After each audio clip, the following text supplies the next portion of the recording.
Hey everyone, Talha here. So whenever someone wants to buy a mid-range device, what do you suggest? Probably a Xiaomi or a Huawei phone, right?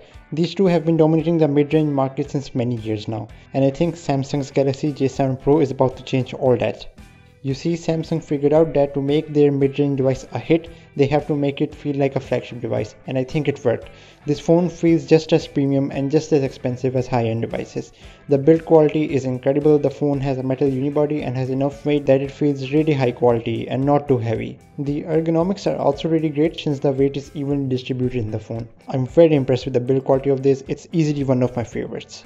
So let's talk about the display, and it would have been really easy for Samsung to include a normal LCD here, but I'm so happy that they went the extra mile and included the full HD AMOLED display in this phone. It's really one of the strengths of the phone because it looks absolutely gorgeous.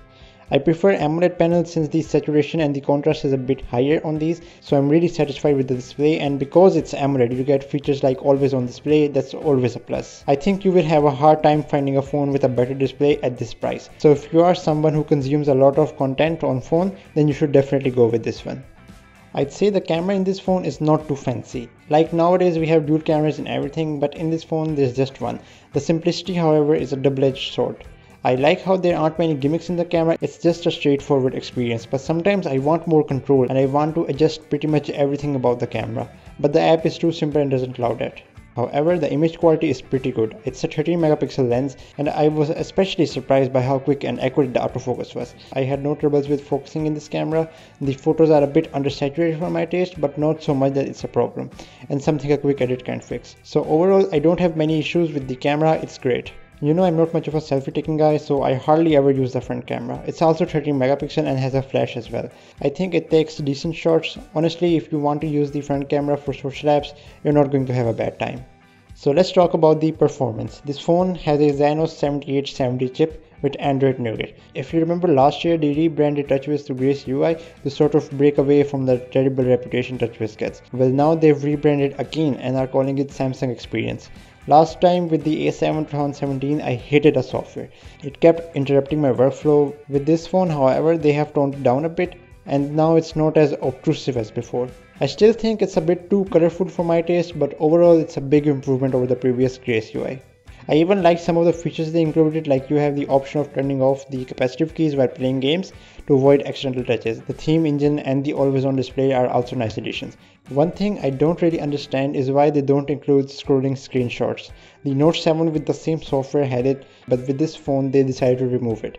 It makes no sense to me. Also, I really wish the screen recording was accessible everywhere, not just in games. So yes, I think the software is not that bad. There's definitely a lot of room for improvement.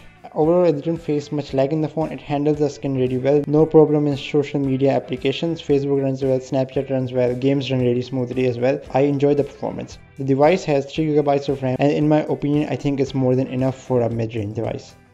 I was really surprised by the battery life of this phone. I was working all day using really extensive apps, and still the phone gave me over 6 hours of screen on time. That's really fantastic, and the standby time was also really great. It will be at 45 or 50% at the end of the day with normal usage, so I'm really happy with the battery life. You can probably tell that I really love this phone. I think Samsung knocked it out of the park with this one, and I don't have too many compares with this. If you are looking for something mid-range, you should definitely consider buying this phone. It ticks most of the boxes for me. Great build, great display, great battery. I would absolutely recommend it. Unfortunately, my journey with this phone had to end prematurely because I liked it way too much, and sometimes when you like something too much, you end up jinxing it. So I accidentally dropped this phone while filming my review and the screen broke.